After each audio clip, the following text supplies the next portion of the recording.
le terrain avec le ballon, le passement de jambes qui va fonctionner face à Émile Sirène. Le centre mal dégagé par Carrage et le but de Léa Kilifi. Il arrive à peine 1 minute de jeu. Quelle entame des Nantaises. Léa Kilifi qui vient crucifier Dallas Lati. Entame parfaite, on peut pas rêver mieux pour le FC Nantes. Par contre pour Dijon ça fait déjà très mal à la tête. C'est pas la meilleure entame possible, on le voit un peu sur les visages des Dijonnaises. Voilà, un second ballon, c'est déjà ce bon débordement de Fleury sur le côté. Et ça profite à Léa qui donne ce ballon.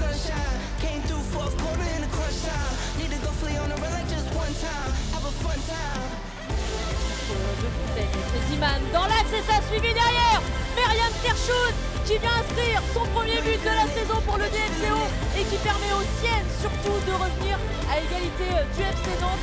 Elles avaient encaissé un but au bout d'1 minute en première période. Ça part d'une touche, une touche que Morinto sont censés avoir gagné, finalement c'était Dijonnaise. Et du coup c'est Erin Fontaine qui met son centre. Ouais, qui est à l'affût, hein. Pressing. On a la même tactique. Et Erin Fontaine qui a réussi à reprendre le ballon derrière. Très bien, la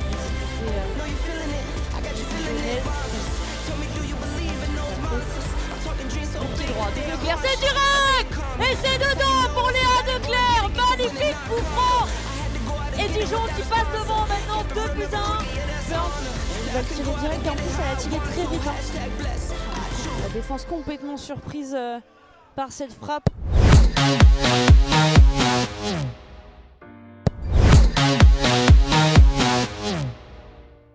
C'est pas encore la voie royale et tout se passe comme il faut. On va attendre peut-être cette accélération de Charlotte Fernandez à l'opposé. Et avec la reprise surtout d'Emeline Laurent qui vient mettre en opposition son plat du pied gauche et ouvrir la marque. Première offensive et Fleury mène 1-0. Très belle prise d'espace de Charlotte Fernandez. Sur ce côté droit qui vient de délivrer un centre parfait pour Emeline Laurent. Bien claqué au sol, là on peut le voir. Très belle percussion, très belle prise de vitesse et qui lève la tête à 2 reprises et qui adresse ce centre. Très fort ras de terre et Emeline Laurent, effectivement du pied gauche qui vient ajuster donc la gardienne. Imparable. Très belle réalisation donc d'Emeline Laurent. C'est de faire vivre ce ballon du côté Floria Kumoa. Et la nouvelle montée chevauchée de Charlotte Fernandez. Il y a des possibilités au second poteau. Charlotte Fernandez qui pénètre de la surface. Le centre et le caviar. Le copier-coller du premier but. Charlotte Fernandez à la passe. Emeline Laurent la finition. Ça fait 2-0. Encore une fois, belle prise de vitesse, belle prise d'espace dans ce jeu combiné avec la très belle ouverture de Lena Gott. Et là, par sa qualité de vitesse, Charlotte Fernandez qui déboule sur son côté droit, qui vient fixer le plus proche possible donc de la ligne. On le voit, qui lève la tête à 2-3 reprises et qui délivre encore une fois ce centre puissant au ras du sol. Et Emeline Laurent, deuxième poteau, toute seule, libre de tout marquage et qui vient mettre son plat du pied gauche, mettre ce ballon petit filet. Ça aurait été relativement épargné par les tentatives lensoises et qui n'ont pas eu énormément de travail finalement ce soir, mais il reste encore vingtaine de minutes, un peu plus dans cette partie. L'occasion pour Shana Chosnot de s'échapper dans la surface et ensuite de servir Emeline Laurent pour le triplé. 1-2-3-0 pour Fleury, le triplé d'Emeline Laurent. Belle prise de vitesse, belle percussion de Chosnot qui prend bien l'espace, qui lève bien la tête et on le voit. Et là on le voit, on est trop loin au niveau du marquage, au niveau de lance, de vitesse on le voit. Beau ballon encore, beau centre, bien au sol. Et là en 2 temps, et cette fois-ci Emeline Laurent contrôle donc du pied gauche pour frappe croisée du pied droit. Elle a préféré assurer. Beaucoup de sang-froid. Beaucoup de sang-froid du côté de contrôler, mais le contrôle est bon. Et ensuite, ajuste parfaitement. Elle ne va pas prendre une lourde défaite pour les Lensoises. Et attention encore côté droit, Shana Chosnot. On connaît sa vitesse, sa vivacité. Le centre en retrait de Lena Goetsch. Emeline Laurent en retrait pour Monique Ngo qui vient participer à la fête et alourdir la note. 4-0 désormais pour les Lyonnes de Fleury face au Racing Club de Lens. Superbe relais avec Émile Laurent qui intelligemment remet Hancock et en première intention. Belle frappe qui vient bien traverser donc le ballon, très appliqué, plat du pied donc droit, qui vient bien ouvrir une belle ouverture de hanche, qui vient mettre ce ballon côté droit de la gardienne donc de RC Lens. Très belle réalisation de Monique Hancock. Qui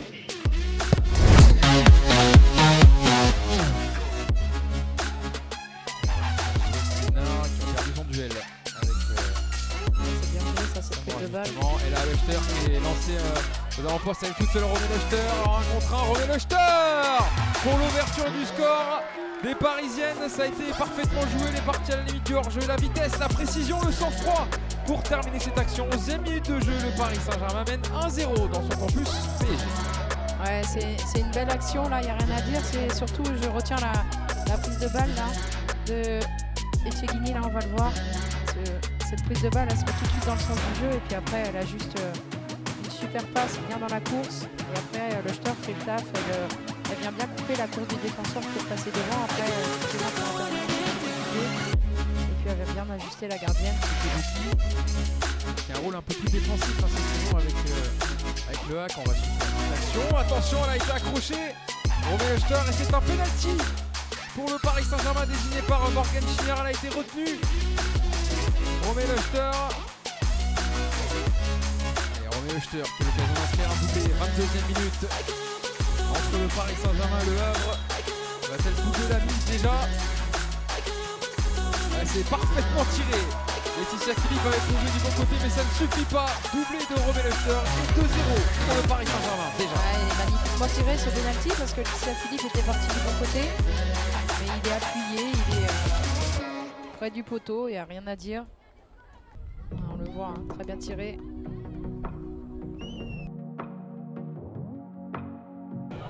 Sonia Houchen, C'est dommage géré.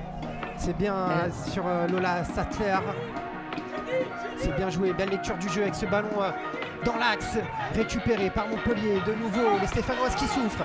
Ce ballon dans la surface qui est bien donné à Levasseur. Levasseur qui frappe, et c'est un arrêt, et c'est en second temps l'ouverture du score pour Montpellier de la part de Justine Rouquet. Quelle offensive de Montpellier. Ouais, c'est une action bien menée, hein. Elles ont été patientes, les Montpelliéraines, pour cette ouverture du score. C'est un bel arrêt de Alice Pingen et personne n'a suivi. Là, on voit Nina Stalter qui centre. Et là, Judith Coquet qui prend la bonne solution. Il faut profiter. C'est bien récupéré par les Stéphanoises. Attention à ces ballons. Pas assez précis, même si là c'est récupéré avec Sarah Combo, la capitaine stéphanoise. Sarah Combo, on connaît sa qualité de frappe. Sarah Combo qui donne à Orman. Orman dans la surface qui frappe. Et c'est contré par Montpellier, mais c'est pas fini. Avec cette frappe et l'égalisation pour l'AS Saint-Etienne. Avec ce but de la part de Rachel Corboz. Oui, un joli but.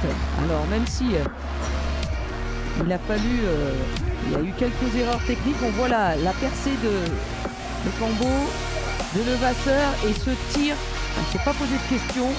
De la part de Gagic. C'est un bon ballon, c'est un bon ballon. Cet espace là. C'est un beau décalage là sur le côté gauche de Justine Rouquet qui va doubler la mise pour Montpellier. Justine Rouquet qui double la mise pour les Montpelliéraines qui mènent maintenant 2-1 sur le stade Salif Keita. Et Justine Rouquet, c'est un angle favori pour elle. Avec Houchen qui s'est récupéré avec Faustine Bataillard. Les Stéphanoises qui peuvent se projeter vers l'avant. Il y a de la place à gauche là avec Connaisson. Et il n'y a pas d'appel. Voilà. C'est qu'il la retrouve à l'entrée de la surface. Connaisson. C'est bien pour coller Tapia dans la surface avec ce centre en retrait. Ou ce but de la part de l'AS Saint-Etienne. Voilà. Et c'est Orman qui est récompensé de ses efforts et Saint-Etienne égalise au meilleur des moments puisqu'on joue la 45e minute de jeu. Saint-Etienne 2, Montpellier 2. Oui, c'est mérité. Saint-Etienne, on sentait que sur ces derniers instants, il y avait, alors qu'il y a une blessée, on revoit la percée de Faustine Bataillard qui décale Connaisson. cette nouvelle direction de Montpellier féminin qui veut donner un nouvel élan à cette équipe. Attention parce qu'il y a une récupération de balle de Sarah Combo pour Orman qui ouvre et qui triple, qui met le 3e but pour l'AS Saint-Etienne, qui prend les devants sur ce dégagement loupé de la part de Montpellier, du Justine Leron. Un ballon qui paraissait sans danger, mais c'est sans compter sur le pressing stéphanois. Eh oui, oui, le pressing stéphanois qui paye. Hein.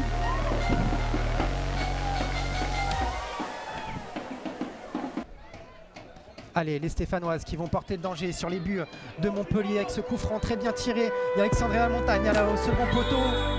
Et ça va être même un pénalty. Puisqu'il y a une main de la part de Rosalie Chen, il me semble. C'est Lola Stalter. Stalter, ouais, pardon. Lola Stalter qui a commis cette main.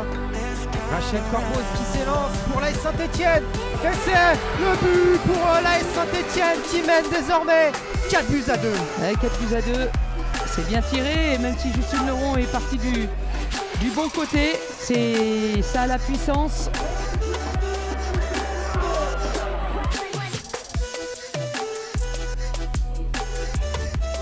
On n'est pas content du côté de Yannick Chardou qui dit qu'avec tous ces changements et ces arrêts de jeu, que 4 arrêts minutes. Ouh là là là là, attention parce que là il y a eu un gros contact.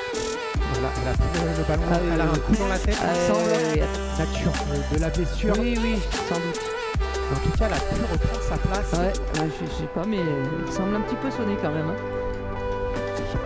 On va rajouter du temps additionnel.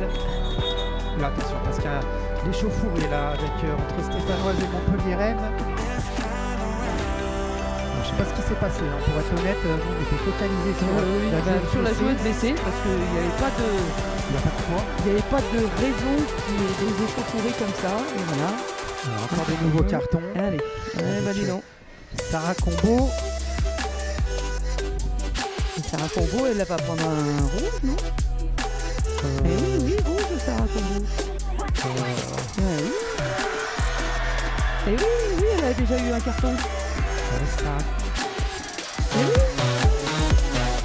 Ah ben non, c'est Rosalie Chen qui avait été aussi avertie. Non, c'est Rosalie Chen. C'est Rosalie Chen, oui. Et Combo, non, oui. Effectivement, il n'y a pas c'était Rosalie Chen qui c'est Rosalie Chen, oui, pardon, excusez-moi, oui.